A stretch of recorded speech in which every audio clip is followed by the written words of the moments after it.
창세기 1장 1절 우리 다 기억하시죠? 태초에 하나님이 천지를 창조하시니라 라고 하시는 이 말씀을 통해서 제가 하나님께서 주시는 그 은혜를 지난 2022년 1월 2일, 그러니까 1월 첫째 주에 이 창세기 강의를 시작을 하게 되었습니다. 그때 제목이 제 기억나는 것은 모든 것의 시작 하나님이라는 그런 제목으로 말씀을 증거했던 것으로 보여집니다.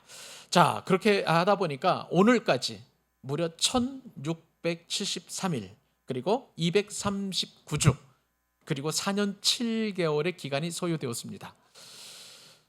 제가 계산을 잘못했으리라고 생각하지 마십시오. 제가 계산한 것이 아니라 AI가 계산을 해줬기 때문에 정확하게 1673일, 239주, 4년 7개월간의 그런 기간이 소요되었다라고 여러분들에게 자신 있게 말씀을 드릴 수 있습니다.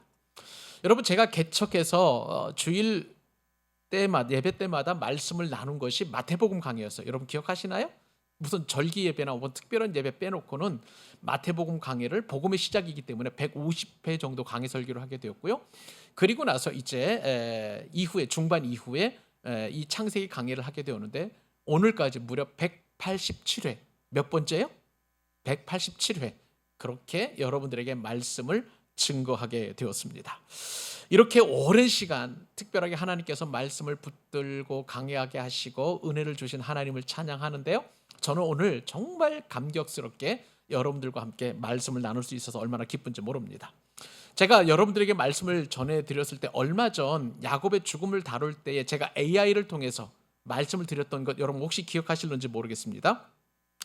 모든 것이 하나님의 은혜였다라고 말씀을 드렸고요. 또 하나님의 말씀은 한 절도 헛되지 않다라는 그 신념이 제 가운데 있었기 때문에 한 절도 놓치지 않고, 그리고 거짓 하나님께서 이 말씀을 통해서 우리에게 어떤 교훈을 주실지, 어떤 은혜를 주실지 제가 먼저 사모하는 심령으로 말씀을 준비하고 연구하고 했기 때문에 정말 이 창세기 1장 1절로부터 창세기 50장 오늘 마지막 26절에 이르기까지 한 절 한 절 같이 은혜를 나누고 또 같이 또 하나님께 주시는 마음을 우리가 살펴본 것으로 생각이 됩니다. 여러분, 창세기는 어떤 주제인가요? 모든 만물의 시작이죠. 그리고 모든 인류의 시작일 뿐만 아니라 죄의 시작도 창세기 기록되어 있습니다. 그런데 하나님께서는 이 죄의 결과로 인한 인류의 멸망, 인류의 파멸을 창세기 결론으로 마무리 짓지 아니하시고, 자, 이 창세기 안에 구속의 씨앗이 심겨지고, 그리고 창세기 마지막까지 그렇게 하나님께서는 이 요셉 이야기를 통해서 계속 이 스토리를 진행해 오신 것을 보게 됩니다.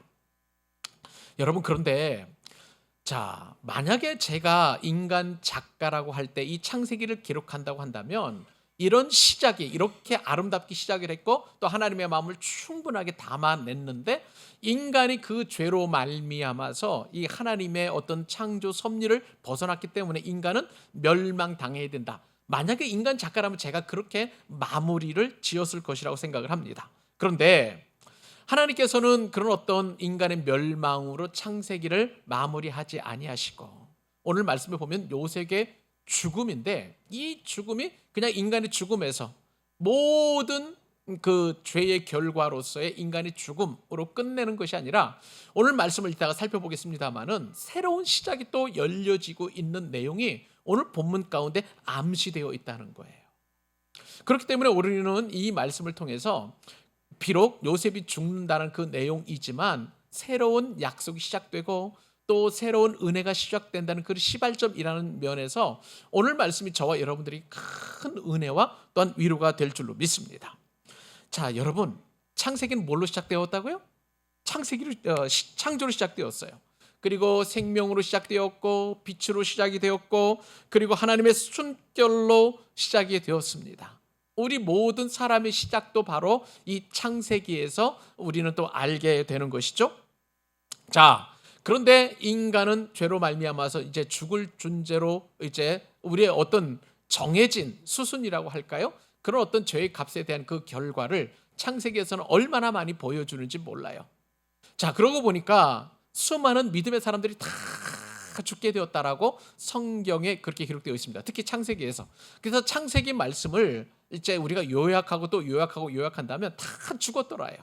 여러분 생각을 해보세요. 아담도 죽었고 셋도 죽었고 노아도 죽었고 아브라함도 죽었습니다. 그리고 이삭도 죽었고요. 그리고 야곱도 죽었고 오늘 본문에 따르면 요셉도 죽었더라라는 것이 그것이 바로 이 창세기에서 핵심 단어이기도 하고요. 이것이 타락한 인간의 결론이라고 할 수가 있습니다. 그런데 이상해요. 오늘 본문에 보면 요셉이 죽게 되는데 요셉은요 죽으면서 죽음 너머에 있는 또 다른 그런 어떤 새로운 시작을 이제 그 후손들에게 말씀을 하고 그리고 그렇게 새롭게 시작하시는 그분이 어떤 분이신가? 하나님이심을 요셉은 강력하게 자신의 죽음으로써 증거하고 있다는 이야기입니다. 여러분 그렇기 때문에 오늘 제목이 우리에게 주시는 바는 절망이 아니라 소망이에요. 우리에게 있어서 인류의 끝이 아니라 새로운 은혜라는 것을 우리가 알게 됩니다. 그래서 제가 제목을요 묵상하고 또 묵상하다가 제목을 이렇게 닫히는 관 그리고 열리는 약속이라고 해서 오픈된 그런 어떤 그 창세기의 마지막을 저와 여러분들과 함께 은혜를 나누고자 합니다. 여러분 우리가 인생을 살다 보면은요 창세기 안에 있었던 수많은 다짐들이 다 우리 가운데 지속적으로 일어나고 있는 것을 보게 돼요. 여러분 보세요. 우리도 살다 보면 관계가 닫힐 때가 많아요.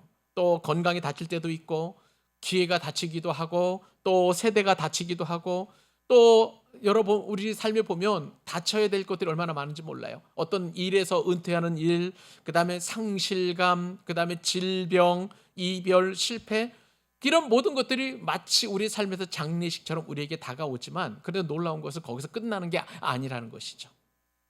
그 다짐 그리고 그 죽음과도 같은 그 현상에서 우리는 다시 일어나고 다시 또 약속을 받고 다시 살아났기 때문에 지금 이 순간에 저와 여러분이 창세기 마지막 교훈의 말씀을 듣게 되는 줄로 믿습니다.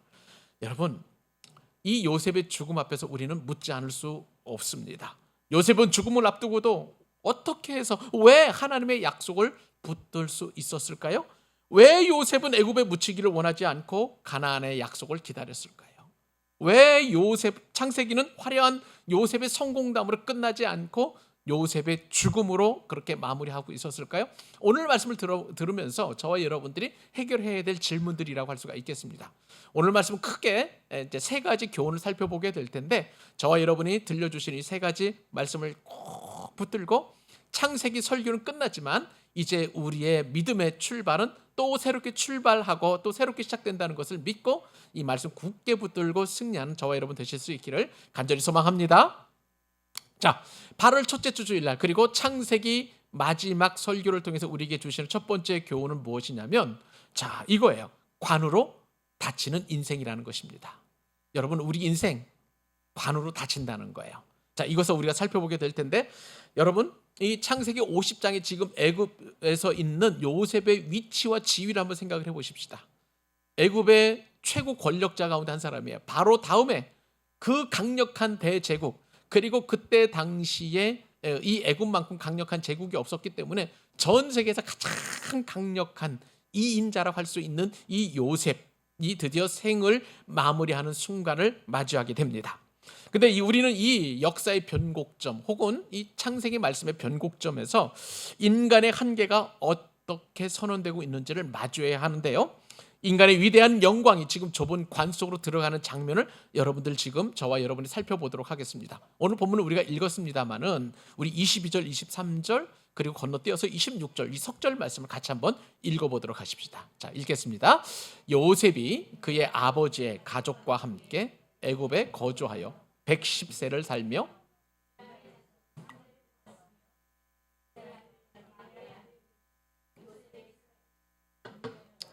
요셉이 110세의 죽음에 그들이 그의 몸에 향 재료를 넣고 애굽에서 입관하였더라. 아멘.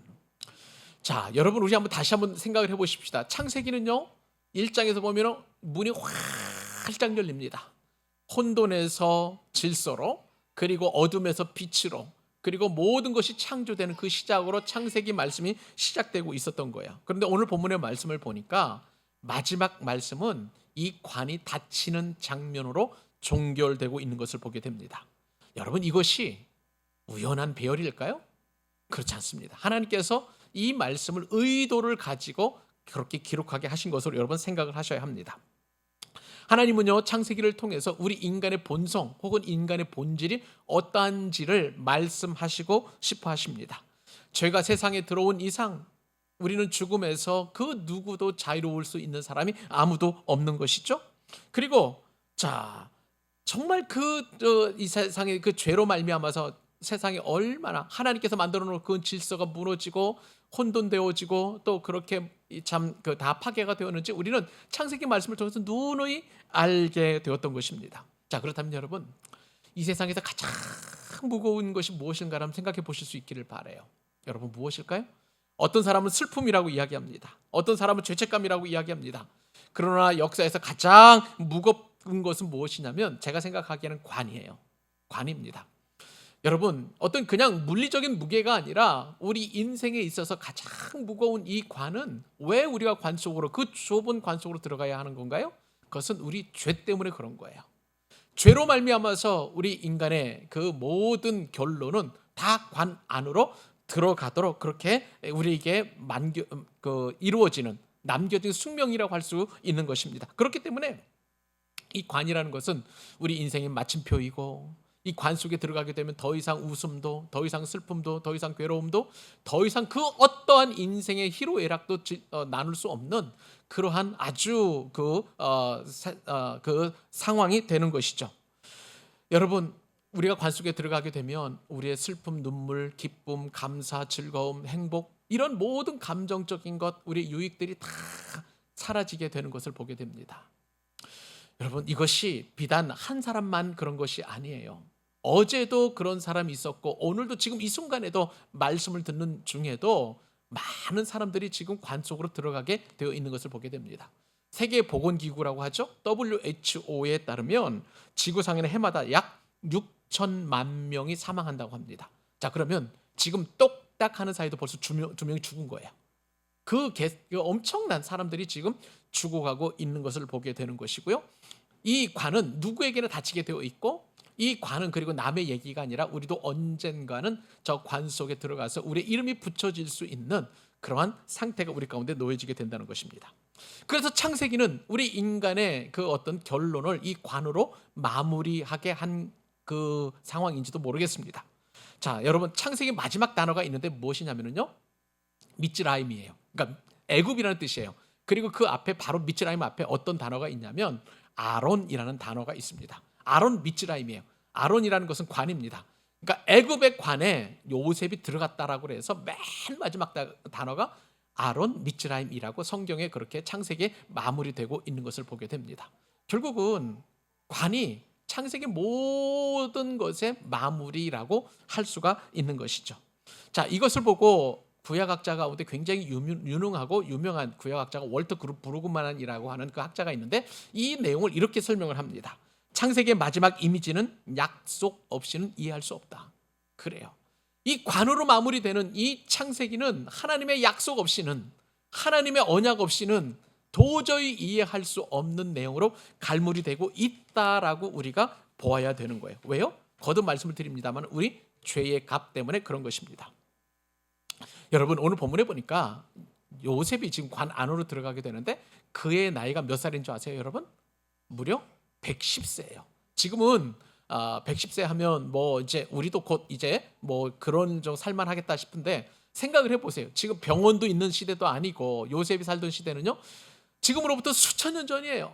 약이 이렇게 발전되지도 않았는데 그런데도 110세까지 살았다는 것은 굉장한 그런 어떤 복이라고 할 수가 있을 것 같습니다. 자, 요셉이 이렇게 110세에 죽으면서 이제 형제들에게 당신들을 건드리지 않겠다. 그리고 이 관에 요셉이 또 어떤 약속을 하게 되냐면 당신들뿐만 아니라 당신들의 자녀들까지도 책임지겠다라고 이야기를 했는데, 그런데 오늘 본문에 보니까 요셉이 110세에 살면서 이제 그 자신이 어떤 내용을 하냐면은 그 에브라임이 3, 4대까지 보게 되었고, 이것도 설명해 드리겠습니다. 그리고 나서 또 어떻게 이야기를 하냐면 므낫세의 아들 마길에게서 태어난 아들들까지도 길렀다라고 그렇게 표현하고 있습니다. 이게 굉장히 중요한 단어예요. 여러분, 마길의 자녀들까지도 챙겼다는 것은 어떤 의미냐면, 여러분 마길이 어떤 사람인지를 알면 요셉이 얼마만큼 형제들과 그 자손들에게 대해서 큰 은혜를 베풀었는지를 우리가 알게 됩니다. 그래서 역대하서 말씀을 보겠는데요. 역대상입니다. 7장 14절에 보니까 마귀를 이렇게 설명을 합니다. 므낫세의 아들들은, 요셉의 아들이 므낫세, 에브라임과 므낫세잖아요. 그러니까 므낫세의 아들들은 그의 아내가 낳아준 아스레일과 그의 소실 아람 여인이 낳아준, 소실이라고 하면 뭐냐면요, 첩이에요. 둘째 부인이에요. 둘째 부인 아람 여인이 낳아준, 이방 사람이에요. 낳아준 길앗의 아버지 누구예요? 마길이니. 자, 그러면 여러분, 이 마길이 누구냐면 요셉에게 있어서 보게 되면 이제 요셉의 아들 므낫세가 첩을 통해서 낳은 그 아들이라는 거예요. 그러니까 요셉의 입장에서 보면 이방인 손자라고 할 수가 있을 것입니다. 여러분, 유대인들은 기본적으로 이방인에 대해서 긍정적인 생각을 전혀 하지를 않아요. 더군다나 첩의 자손이에요. 그런데 오늘 본문에 보니까 요셉은 그 요셉의 형제들을 잘 돌보고 먹인 것뿐만 아니라 그 형제들의 자녀들을 잘 양육했고요. 그리고 심지어는 므낫세의 아들이 낳은 그 첩의 아들 이 마길까지도 돌보아 주었다는 것을 알게 됩니다. 여러분, 왜 이렇게 요셉이 그렇게 이 형제들과 자손들과 그리고 이 첩의 그 손주까지도 그렇게 잘 섬겼을까요? 약속 때문이에요. 형제들에게 약속을 했잖아요. 당신들과 당신들의 자녀들을 내가 돌보겠다고. 그리고 그 약속은 형제들에게만 한 것이 아니라 하나님께 그 약속을 한 것인데, 요셉은 죽음에 이르러까지도 그 약속을 신실하게 지켰던 충성된 사람이라는 것을 오늘 본문을 통해서 우리가 알게 됩니다. 이러한 요셉에 대해서 하나님께서는 그래서 얼마만큼 축복을 주시냐면 110세의 죽음을 맞이하게 됐다는 거예요. 여러분, 이 110세라는 것은요, 그때 당시에 애굽의 세계관에 따르면 가장 인간이 누릴 수 있는 최고의 나이예요. 애굽의 모든 사람들이 나는 110세에 살다가 죽었으면 좋겠다라고 한 꿈을 꿀 정도로 가장 이상적이고, 그리고 그들이 이제 신을 섬기지 않겠습니까? 그 신들에게 받은 가장 놀라운 축복이라는 것을 알게 되는 것이고요. 또 그리고 보면 그 뒤에 말씀에 보면 이렇게 애굽에서 최고의 그 수명의 복을 누렸고 애굽의 최고의 복을 받은 것이죠. 그 다음에 이제 에브라임의 자손 3세대까지 보았다는 것은, 이것은 언약적인 축복입니다. 하나님께서 하나님을 경외하고 하나님을 사랑하는 자들에게는 자손의 3, 4대까지 복을 주시라고 하신 그 약속의 말씀이 이 요셉에 대해 성취되고 있는 거예요. 쉽게 말하면 세상의 모든 복과 그리고 하나님께서 약속해 주신 모든 신령한 복을 다 받아서 누리고 애굽에서 요셉이 지금 종말을 맞았다, 죽음을 맞았다라고 하는 것입니다. 여러분, 그런데 이렇게 놀라운 복을 받은 요셉이라 할지라도 요셉은 어떻게 되었다고요? 죽음에 죽었다는 것입니다. 이 죽음이라는 것은 히브리 말로 무트라는 단어를 씁니다. 동사를 쓰는데요. 자, 성경에서 이 창세기에 보면 이 단어가 계속 반복이 됩니다. 반드시 죽으리라. 무트 타무트라고 하는 말. 아담이 참으로 그 하나님의 약속의 말씀을 어기고 난 이후에 모든 인류에게 반드시 죽으리라, 반드시 죽으리라라고 하는 그러한 이제 그 말씀이 창세기에 반복이 되고, 그리고 이 창세기의 말씀은 오늘날 이 땅을 살아가는 저와 여러분들에게도 그대로 적용되고 있는 것을 보게 됩니다. 여러분, 이 말씀을 통해서 우리는 어떠한 은혜를 경험해야 될까요? 요셉의 관은요, 우리를 향한 하나님의 음성이자 또한 우리를 비추어주는 거울이라고 할 수가 있을 것입니다. 여러분, 우리 인생은요, 모든 것이 닫히는 관의 연속이라고 할 수가 있을 거예요. 말씀을 드린 것처럼 어떤 사람은 사업의 문이 닫힙니다. 어떤 사람은 건강의 문이 닫히고요. 어떤 사람은 취업의 문이 닫히고, 어떤 사람은 꿈의 문이 닫히고, 어떤 사람은 사랑의 문이 닫히기도 하고, 또 그리고 저와 여러분은 마지막에는 이제 생명의 문도 닫히게 됩니다. 그런데 여러분, 여기서 복음이 시작되는 줄 믿으시기 바랍니다. 무슨 말일까요? 관은 모든 것의 끝이라고 그렇게 절망하는 순간, 하나님께서는 그 순간부터 다시 일하시기 시작하신다는 거예요. 어떤 일을 시작하십니까? 문을 여신다는 것입니다. 여러분, 창세기가 관으로 이렇게 끝나는 것은 그것을 통해서 우리에게 절망을 가리키려고 하는 것이 아니라 인간의 끝에서 하나님께서는 일하시기 시작하신다는 그 놀라운 진리를 우리 가운데 보여주기 위해서 이 말씀을 저와 여러분들에게 주시는 줄로 믿습니다. 우리는 육체적인 죽음 말고 영적인 죽음을 경험할 수도 있어요. 그리고 사회적으로나 또 이 땅을 살아갈 때 얼마나 많은 시험과 어려움으로 말미암아서 우리들의 관이 다치는지 모릅니다. 많은 분들이 다쳐가요.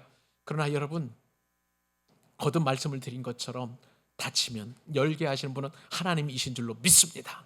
혹시 내 앞길 가운데 지금 닫혀져 있는 부분이 있다면 하나님 이제는 열어주시옵소서. 내 관계의 문도 열어주시고, 내 사랑의 문도 열어주시고, 내 앞날의 문도 열어주시고, 내 비전의 문도 열어주시고, 내 취업의 문도 열어주시고, 내 결혼의 문도 열어주시고, 우리의 건강의 문도 열어주시옵소서. 이것이 이 말씀을 통해서 저와 여러분들에게 주시는 하나님의 소망의 말씀인 줄로 믿습니다. 관으로 끝날지도 몰라요. 우리는 거기서 절망할지 몰라요. 그러나 하나님께서 원하시는 것은 거기서 끝나는 것이 아니라 새롭게 열리는 그 하나님의 일하심을 보라. 이 말씀을 통해서 저와 여러분들에게 교훈하십니다.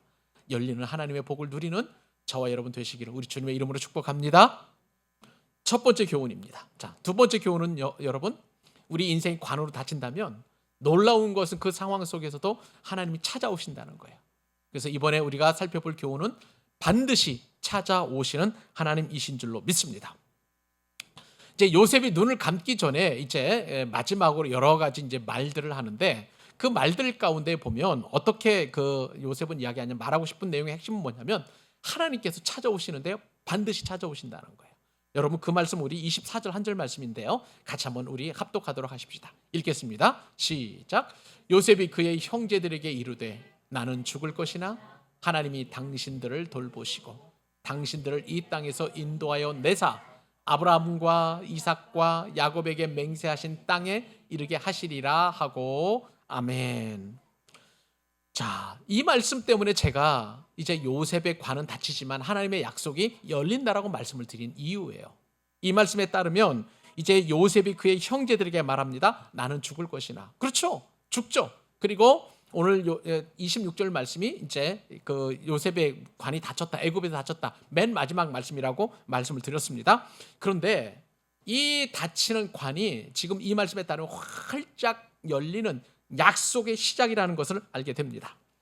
요셉이 임종을 맞으면서 형제들에게 말합니다. 나는 죽을 것이나 하나님이 당신들을 돌보시고, 그렇게 이렇게 야곱이 선언하죠. 그런데 이 돌보신다는 말 여러분 확실히 붙잡으셔야 됩니다.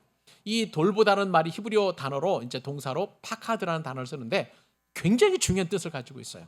이 파카드라는 단어는 뭐냐면, 돌보신다는 것은 뭐냐면, 돌보시면 관계 없는 사람을 돌보는 게 아니죠. 원어의 뜻은 뭐냐면 하나님께서 반드시 찾아오셔서 돌보시고 양육하시고 틀림없이 개입하시고 언약을 기억하고 행동하신다라는 이러한 깊은 뜻을 가지고 있어요. 그래서 저는 이 단어를, 하나님께서 당신들을 돌보신다는 것을 하나님께서 반드시 찾아오신다, 하나님께서 반드시 개입하신다, 하나님께서 반드시 여러분들의 삶을 주장하신다라고 그렇게 해석하고 있는 거예요. 사랑하는 여러분, 요셉을 통해서 형제들을 그렇게 파카드하신, 돌보신 하나님은 지금 이 순간에도 저와 여러분을 찾아오셔서 저와 여러분들의 삶에 개입하여 주시는 줄 믿습니다. 여러분, 그런데 더 놀라운 것은요, 이 개입하신다, 하나님 찾아오신다의 그 동사의 시제를 제가 보게 되었는데 깜짝 놀랐어요. 미완료 시제입니다. 하나님께서 찾아오시면 이 찾아오시고 그냥 한번 딱 그치고 마는 게 아니에요. 일회성이 아니라는 것입니다. 아직 완료가 안 됐다는 거예요. 그러면 여러분, 하나님은 우리 삶 가운데 개입하실 때 계속 개입하시는 거예요. 믿으시면 아멘. 우리가 슬플 때도 하나님 찾아오셔서 우리의 슬픔에 같이 동참하시는 줄 믿으시기 바랍니다. 기쁘면 기쁜 대로 하나님께서는 우리의 기쁨을 통해서 감사를 주님께서 받으시고 찾아오시는 거예요. 우리가 마치 정말 모든 것을 잃어버리고 절망하고 실망할 때 하나님께서는 그 상황 속에서도 우리의 삶에 반드시 찾아오셔서 개입하시고, 그리고 그 아무런 그 소망 없는 그 삶 가운데서 주님께서는 직접적으로 저와 삶을 인도하시고 주장하여 주신다는 거예요. 언제까지요? 아직 완료가 안 됐어요. 계속 반복적으로 지속적으로 주님은 우리의 삶 가운데 반드시 찾아오셔서 개입하시고 역사하는 줄 여러분 믿으시기 바랍니다. 여러분, 요셉이 이렇게 말하는 지금 그 상황 한번 잘 보십시다. 요셉이 있는 곳은 가나안인가요? 아니면 애굽인가요? 애굽이에요. 애굽 땅입니다. 아브라함에게 약속하신 땅은 요셉 때에서 이르러서도 아직 주어지지 않았어요. 여러분 잘 보세요.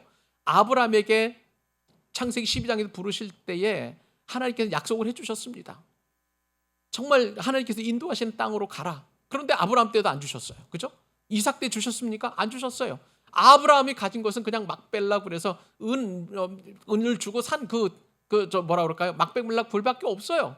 그것이 이삭 때도 그렇고 야곱 때도 그렇고 요셉 때는 심지어 가나안 땅에 있지도 않고 지금 애굽 땅에 내려와 있는 그런 상황인 것입니다. 자, 그러면 여러분 우리가 생각해 볼 때에 하나님의 약속은 지금 어떻게 된 거예요? 하나님의 약속이 아브라함 때도 성취되지 않았고 이삭 때도 야곱 때도 지금 요셉 때도 성취되지 않았습니다. 심지어는요, 그 약속이 성취가 되게 되려면 요셉이 죽고 나서 앞으로 430년이 더 지나가야 되는 거예요. 하나님의 약속은 영원한 것 같아요. 멀리 있는 것 같고요. 손에 잡히지도 않고 보이지도 않아요. 그런데 놀라운 것은 이 죽어가는 상황 속에서 아직 이제 400년이나 남아있는 그 상황 속에서 요셉은요, 저 언약의 땅, 약속의 땅, 가나안을 하나님께서 주실 것에 대한 깊은 믿음을 가지고 그 땅으로 자신을 옮겨 달라고 그렇게 이야기하고 있는 것을 보게 됩니다.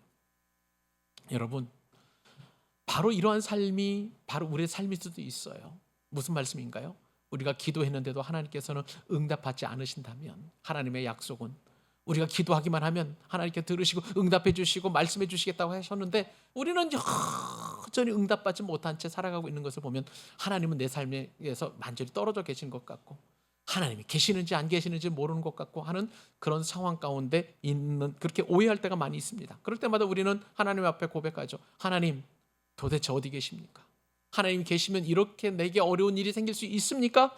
하나님이 나의 삶 가운데 개입하셔서 이 문제를 해결해 주셔야 되지 않겠습니까? 이렇게 우리가 절규할 때 놀랍게도 하나님께서는 이 말씀에 따르면 찾아오십니다. 죽음의 상황에서도, 그리고 삶의 마무리하는 그 요셉 가운데 찾아오셨던, 그것도 반드시 파카드 하시겠다라고, 반드시 오시겠다라고 하신 그 약속의 말씀이 저와 여러분 가운데서도 이루어지게 된다는 사실이에요. 여러분, 이것이 아무런 느낌이 없죠? 그런데 이 말씀은 반드시 성취가 되십니다. 아브라함에게 약속하셨던 그 말씀, 이 죽어가는 요셉이 붙들었던 그 약속의 말씀은 예수 그리스도를 통해서 우리 가운데 성취된 줄 믿으시기 바랍니다. 요한복음 1장 14절 말씀에 따르면 사도 요한께서 이렇게 고백을 합니다. 말씀이 육신이 되어 우리 가운데 거하심에 우리가 그의 영광을 보니 아버지의 독생자의 영광이요 은혜와 진리가 충만하더라. 여러분, 우리가 예수님을 믿기만 하면 하나님 되신 그 예수님이 우리와 함께 하시는 줄 믿으시기 바랍니다. 우리의 기도들 들으시고 우리의 소원을 하시고, 우리가 새벽 기도회마다 지금 히브리서 말씀을 우리가 묵상하고 있는데 예수님께서는 우리의 동정, 우리의 모든 것을 다 아시는 분이신데 다만 죄가 없으셔서 우리의 기쁨 가운데서도 고난 가운데서도 즐거움 가운데서도 감사 가운데서 모든 삶의 영역에서 하나님이 우리와 함께 하십니다. 어떻게 해요? 예수님이 우리와 함께 하시는 그 약속의 말씀이 성취게 된 것처럼 그런 것입니다. 여러분, 이것이 바로 창세기를 우리가 살펴볼 수 있는 거대한 큰 그림이에요. 여러분, 우리의 인생은 이 땅에서 길어봐야 110년, 100년 여기서 끝나는 인생이 아님님을 여러분 믿으시기 바랍니다. 우리의 인생은 영원토록 영원한 삶을 우리가 보장받았어요. 왜요? 예수님을 통해서. 그렇기 때문에 이 땅을 살아갈 때 내가 잠시 가난해도, 내가 잠시 병들어도, 내가 잠시 시험에 들어도, 잠시 어려움에 있다 할지라도 이 모든 것은 다 지나가게 될 줄로 믿습니다. 그 순간순간에도. 그런데 놀라운 것은 하나님이신 예수님 우리와 함께 하신다는 사실이에요. 반드시 우리 삶에 개입하시고 반드시 우리 삶에 찾아오셔서 반드시 우리 삶을 은혜로 인도하여 주실 줄 믿습니다. 이 믿음을 굳게 붙들고 넉넉히 이겨나가는 저와 여러분 되시기를 간절히 소망합니다. 이제 마지막 교훈, 창세기 진짜 마지막 교훈입니다. 세 번째 교훈은 무엇일까요? 그것은 뭐냐면 요셉이 믿음을 보여주었는데 요셉은 특이하게도 뼈로 그의 믿음을 남겼다는 사실이에요. 여러분, 믿음이라는 것은요, 형태를 남기게 되어 있습니다. 무슨 말씀일까요? 우리가 믿음으로 드렸던 모든 기도는요, 반드시 응답되어서 그 응답으로 우리 가운데 나가고 있는 거예요. 어떤 분들에게는 기도 응답으로 그 믿음이 남겨 있을 수 있고요. 어떤 분들은 정말 하나님의 놀라운 일들을 많이 해서 건물로 남길 수도 있고, 또 아니면 또 선교의 열매로 남길 수도 있고, 다 그렇게 남기게 되어 있어요. 그런데 요셉은 특별하게 뼈로 그의 믿음을 남기게 되는 것을 보게 됩니다. 자, 25절 같이 한번 읽으십시다. 본문 25절입니다. 시작. 요셉이 또 이스라엘 자손에게 맹세시켜 이르기를 하나님이 반드시 당신들을 돌보시리니 당신들은 여기서 내 해골을 메고 올라가겠다 하라 하였더라. 아멘. 요셉은요, 이제 임종하기 바로 직전에 이제 유언을 남기게 되는데 그 유언이 맹세를 하도록 그렇게 종용하고 있는 것을 보게 됩니다. 요셉은요, 자기 말이 허투루 이렇게 흘러가는 것을 원치 않았던 것 같아요. 그래서 이제 맹세를 시키는데 어떤 맹세를 시키냐면 하나님이 반드시 당신들을 돌보시리니 자, 당신들은 여기서 내 해골을 메고 올라가겠다 약속해라 맹세라 라고 그렇게 종용하고 있는 것을 보게 됩니다. 여러분, 왜 요셉은 해골을 그렇게 지금 메고 올라가 달라 그렇게 맹세를 시킬 정도로 강조하고 있을까요? 여기에 보면 굉장히 의미가 있기 때문에 그래요. 여러분, 요셉이 말했던 이 해골이라는 것은 이제 단순한 뼈 이상의 엄청난 의미를 갖고 있다는 것을 기억해야 합니다. 여러분, 성경에서 특별히 창세기에서 이 뼈라는 단어 어떤 의미를 가지고 있냐면요, 우리 인간의 본질을 말하는 거예요. 우리 인간의 전체를 말하는 거예요. 즉 이야기하는 건 뭐냐면요, 요셉이 내 해골을 메고 올라가라는 것은 내 삶 전체를 가지고 올라가라는 거예요. 그리고 내 인생의 모든 것들을 가지고 올라가라는 거예요. 요셉이 그동안 하나님께 누렸던 은혜, 그리고 하나님을 바라보았던 믿음, 그리고 하나님을 향한 소망, 그리고 요셉이 누렸던 모든 하나님과 관련된 모든 영적 유산들을 다 가지고 올라가달라라고 지금 그 자손들에게 맹세를 시킨 것이라고 할 수가 있을 것입니다. 여러분, 이것은 보면은요, 요셉이 얼마나 저 가나안 땅을 향해서 하나님 약속의 그 땅을 향해서 강렬한 믿음의 소망을 가졌는지 우리가 이 말씀을 통해서 우리가 알 수 있습니다. 요셉은 굳이 그렇게 할 필요가 없어요. 여러분 생각을 해보세요. 요셉은 애굽의 2인자였기 때문에 당시 그 파라온을 어떻게 붙였냐면요, 애굽의 권세자들은 다 피라미드에 붙였어요. 이 피라밋이라는 것은 왕이나 혹은 최고 권력자가 죽었다는 것, 뭐 높이가 한 110m, 200m 정도 되는 엄청난 건축 구조물을 하고, 그리고 그 가장 깊숙한 곳에 그 왕의 관을 묻어놓고 다 밀봉을 시켰단 말이에요. 여기에는요, 애굽의 세계관을 가지고 있습니다. 무슨 얘기냐면 애굽도 내세에 대한 그런 그 어떤 희망을 가지게 되었는데 자신의 영혼이 썩지 않는 그런 어떤 그 기대와 소망을 가지고 그 시신이 썩지 않도록 엄청나게 그 부패 방지를 위한 그런 어떤 이제 작업을 하고, 그리고 그 시신을 잘 만들어서 이제 그 피라미드 안으로 넣어 놓았어요. 누가 훔쳐가지 못하도록 그 시신을. 왜냐하면 그 시신을 잃어버리게 되면 나중에 부활하는데 이제 그 시신이 도둑 맞았기 때문에 부활에 대한 어려움이 있었기 때문에 그래요. 그만큼 강렬하게 내세에 대한 그런 소망들을 애굽 사람들은 가지고 있었습니다. 요셉은요, 얼마든지 저 피라미드 안에 장사 지낼 수 있었던 거예요. 여러분 보세요. 오늘 본문에 보면은 요셉은 향 재료를 넣었다고 그래서 이게 하낫이라는 단어인데 이것이 뭐냐면은 애굽에서의 장사법이에요.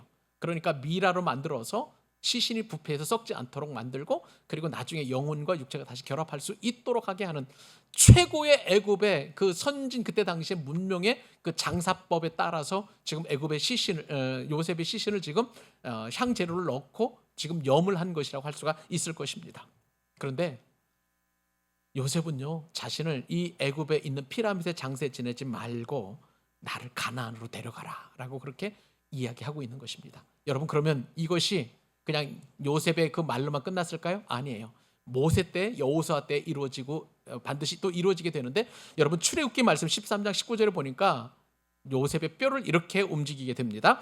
모세가 요셉의 해골을 가져갔으니 이는 요셉이 이스라엘 자손으로 단단히 맹세시켜 하게 하여 하나님이 반드시 너희를 찾아오시리니 너희는 내 유골을 여기서 가지고 나가라 하였음이더라.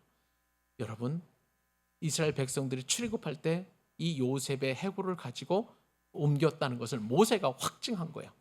그리고 이제 광야에 있었던 그 요셉의 해골을 가만히 거기서 광야에 놔뒀겠어요? 아니에요. 이제는 가나안 땅에 들어갈 때 여호수아가 그 마지막 사명을 감당합니다. 여호수아서 24장 32절. 또 이스라엘 자손이 애굽에서 가져온 요셉의 뼈를 세겜에 장사하였으니 이곳은 야곱이 베크시타를 주고 세겜의 아버지 하몰의 자손들에게서 산 밭이라 그것이 요셉의 자손의 기업이 되었더라. 여러분, 결국은 요셉은 자신의 소망했던 것처럼 하나님의 약속대로 지금 자신의 해골까지도 지금 가나안 땅에 묻히는 엄청난 일이 이루어지게 된 것을 보게 됩니다.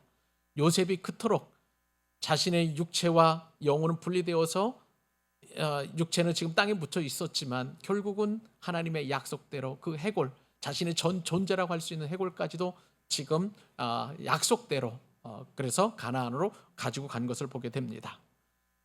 여러분, 이 모든 것을 바라보면서 우리도 하나님의 약속을 붙잡는 것이 얼마나 소중한지, 우리도 궁극적으로는 요셉과도 같이 관 속에 들어가게 될 것입니다. 그런데 여기서 우리는 끝나는 것이 아니죠.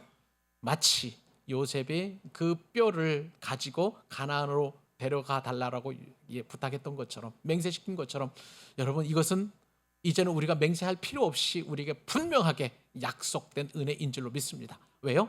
우리의 뼈와 우리의 이제 그 육체는 다시 주님 오실 그날에 이제 공중에서 우리의 영혼과 결합이 될 것이고, 만약에 우리가 살아서 주님이 다시 오심을 기다리게 된다면 우리는 죽지 않고 살아서 공중에서 주님을 맞이하게 될 거예요. 그런데 나중에 영광스럽게 어떻게 되는지 여러분 보십시오.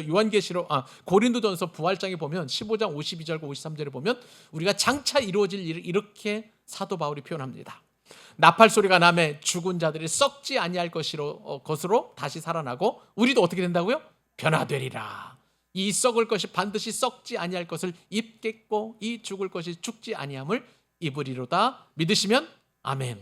맞습니다. 우리도 이렇게 영광스러운 저 영원한 본향을 향하여 이제 우리의 모든 것도 다시 살아나게 될 줄로 믿습니다. 이것이 창세기의 마지막 요셉의 죽음을 통해서 저와 여러분들에게 죽음이 마지막이 아니라 우리의 마지막은 다시 사는 것, 영원히 사는 것, 그런 소망을 우리 가운데 불어넣어주고 계시는 것을 보게 됩니다. 이것은 열린 약속이에요. 우리는 오늘 말씀을 통해서 관은 닫히지만, 요셉이라는 인생이 죽어가지만, 이제 창세기 문은 다 닫히지만 저와 여러분들에게 새롭게 열어주신 하나님의 언약이고 약속인 줄 믿으시기 바랍니다. 말씀을 맺겠습니다. 지난 2022년이라고 말씀을 드렸어요. 1월 첫째 주 주일 1월 2일 날 창세기 1장 1절 말씀을 가지고 모든 것의 시작 하나님이라는 제목으로 창세기 강의를 시작하게 되었습니다. 참 많은 일들이 있었고 오늘 창세기 50장 26절까지 엄청난 시간 동안 이 말씀, 창세기 말씀을 한 절 한 절 풀어가면서 우리가 이 귀한 말씀을 다 듣게 되었습니다. 여러분 한번 기억해 보십시오. 창세기는 참 우리에게 많은 것을 가르쳐 주지 않았습니까? 우리에게 창조를 가르쳐 주었고요. 또 인간의 타락을 보았고, 그리고 창세기 말씀을 통해서 그 타락한 인간의 최고의 저주라고 할 수 있는 죽음까지도 우리가 살펴보게 되었습니다. 하나님의 심판은 누구도 피해갈 수 없다는 것을 우리에게 경험해 주었어요.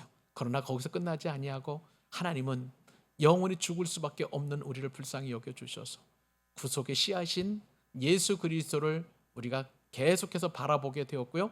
죄의 엄중함을 이기고도 남는, 그리고 우리의 모든 죄를 용서하시는 이 복음의 능력도 우리가 체험하게 되었던 것입니다. 아브라함을 통해서 믿음이 무엇인지를 배웠고요. 이삭을 통해서 그 약속의 계승을 우리가 살펴보았고, 야곱을 통해서 인간의 깨어짐과 그리고 인간의 어떤 실패를 통해서 그를 붙드시는 하나님을 보게 되었고요. 요셉을 통해서 우리가 하나님의 섭리가 얼마나 깊은지도 살펴보게 되었던 것임을 우리가 말씀을 통해서 상고하게 되었습니다. 여러분, 창세기 말씀을 마무리하면서 이 긴 여정 동안 하나님께서 저와 함께 하심을 저는 확신합니다. 순간순간마다 제가 받은 은혜가 너무나 귀했고 너무나 컸고요. 그리고 여러분들과 함께 그 은혜를 나눌 수 있어서 너무나 귀하고 소중했었습니다. 저와 여러분이 함께 들으면서 은혜도 나누었고, 또 때로는 울컥하기도 하고, 때로는 내 마음을 때리는 그 말씀을 듣고 정말 이렇게 살아서는 안 되겠다라는 그런 어떤 믿음의 결단도 내렸던 것 여러분 다 경험하셨을 거예요. 때로는 기쁘기도 했었고요. 때로는 좀 답답하기도 했었고, 참 여러 가지 또 많은 또 생각도 하게 되었을 것입니다. 저 역시도 말씀을 준비하면서 정말 한 말씀 한 말씀이 제게 너무 소중해서 너무 감격했던 일이 너무 부지기수였고요. 어떤 때는 보면 정말 말씀 묵상이 안 되어서 마치 설익은 밥을 내놓는 것처럼 그렇게 설교할 때도 없지 않아 있었습니다. 그러나 그 순간마저도 하나님께서는 함께 하시고 저와 여러분들에게 은혜 위에 은혜를 더하여 주신 줄로 믿습니다. 오늘로서 창세기 말씀은 다 마무리합니다만은 제가 또 창세기 설교를 또 안 하리라는 보장은 없죠. 또 할 수도 있습니다. 정말 은혜를 주시면 또 그리고 또 새로운 또 은혜를 우리가 요한계시록을 통해서 매 주일마다 우리가 체험하게 될 것입니다. 이 모든 영광을 하나님께 올려드리고 이 기나긴 시간 동안 함께 말씀을 들어주신 여러분들을 축복합니다. 하나님의 은혜와 평강이 저와 여러분들과 함께 하시기를 간절히 소망하면서 오늘 창세기 마지막 187번째 강해 설교 마무리하도록 하겠습니다. 기도하겠습니다.